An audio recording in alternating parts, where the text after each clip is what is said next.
Madame la Présidente, vos orientations budgétaires 2025 s'inscrivent dans votre stratégie de communication et participent à votre travail de sape des services publics. Vous nous proposez ni plus ni moins que la pire cure d'austérité depuis la création de la collectivité régionale en 1982. Alors vous pointez du petit doigt un coupable, un Premier ministre LR d'un gouvernement illégitime, votre ami Michel Barnier. Ce gouvernement que vous soutenez impose, il est vrai, une baisse importante des recettes. Toutefois, le niveau de recettes devrait rester en 2025 supérieur à celui de 2022.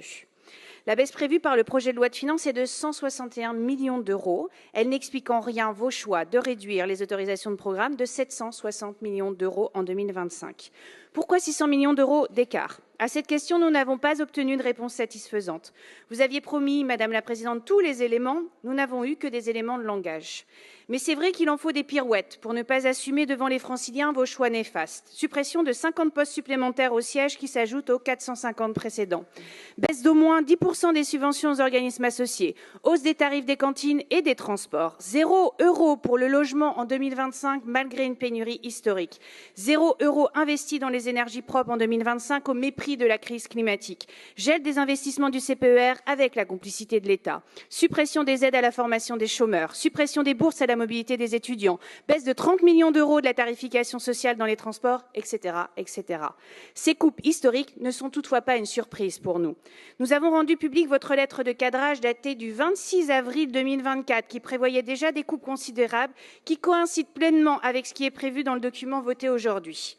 Avant même la dissolution et Michel Barnier, vous saviez que la fête était finie. Vous saviez que vous aviez à votre tour cramé la caisse.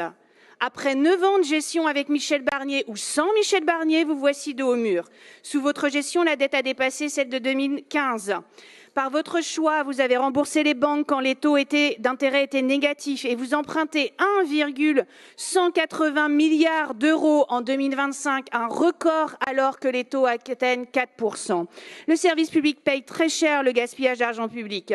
Depuis 2015, vous avez dépensé 1 milliard d'euros en actions extra-légales. 1 milliard d'euros qui aurait été fort utile aujourd'hui pour financer les investissements nécessaires dans les transports et les lycées. Mais irez-vous jusqu'au bout ? Allez-vous vraiment amputer à ce point le service public régional? Vous le cachez à notre Assemblée, mais un accord existe entre le gouvernement et les régions de France et l'Île-de-France obtiendra de nouvelles recettes.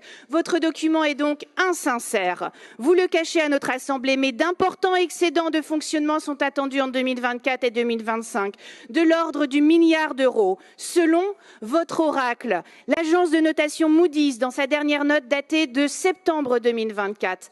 Alors, Madame la Présidente, qui ment? Vous ou Moody's? Peut-être les deux, qui sait?